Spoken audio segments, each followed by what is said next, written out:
हेच सांगायसाठी आलेलो आहोत. मेडिक्लेम योजना 2 लाखापर्यंत आहे, त्याच्यावरचा उपचार आम्हाला परवडत नाही. ते 7 लाखापर्यंत परिपत्रकाप्रमाणे करा हे सांगण्यासाठी आपण या ठिकाणी आलेलो आहोत. घरकुलाचे अर्ज आम्ही या ठिकाणी दाखल केलेले आहेत. रोटेशन पद्धतीने ते अर्ज तपासले जात नाहीत. बरेच अर्ज घरकुल तपासलेले आहेत, जागेवरून व्हेरिफिकेशन झालेलं आहे, त्यांना घरकुल मिळत नाही.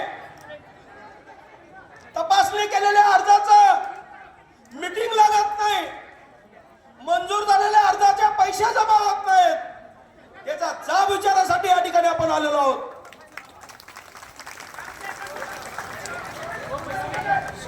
जे काही नोंदणी नूतनीकरणाचे स्लॉट सुरू झालेले आहेत, त्यामध्ये ऑक्टोबर नोव्हेंबर महिना आलेला आहे.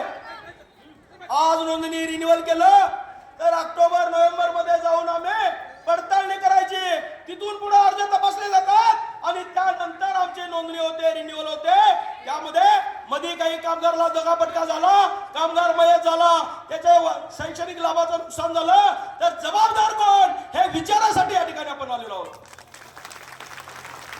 मित्र, हे सगळं विचारायचं आम्ही, प्रत्येक वेळी संघर्ष करायचा आम्ही, परंतु एजंटगिरी फोपावलेले आहे. या एजंटगिरीला आळा घाला म्हणून सांगण्यासाठी या ठिकाणी आपण आलेलो आहोत. एजंट पीटीला 2000, भांड्याला 2500, नोंदणीला 1500, रिन्युअलला 600, अशा पद्धतीने पैसे एजंट घ्यायला लागलेले आहेत. याला कुठे कार्यालय आळा घालणार का नाही हे विचारासाठी या ठिकाणी आलेलो आहोत. नोंदणी केल्यानंतर ताबडतोबीने लाभ मिळतो आणि त्यामुळे बोगसगिरी वाढायला लागलेली आहे. हे ताबडतोबीने बंद करा. नोंदी झाल्यानंतर 3 वर्षानंतर पुढे कर्नाटक प्रमाणे लाभ द्या हे सांगण्यासाठी आपण या ठिकाणी आलेलो आहोत. मी जास्त वेळ घेत नाही, ऊन आहे, बरेच लोक प्रश्न बोलणार आहेत. या ठिकाणी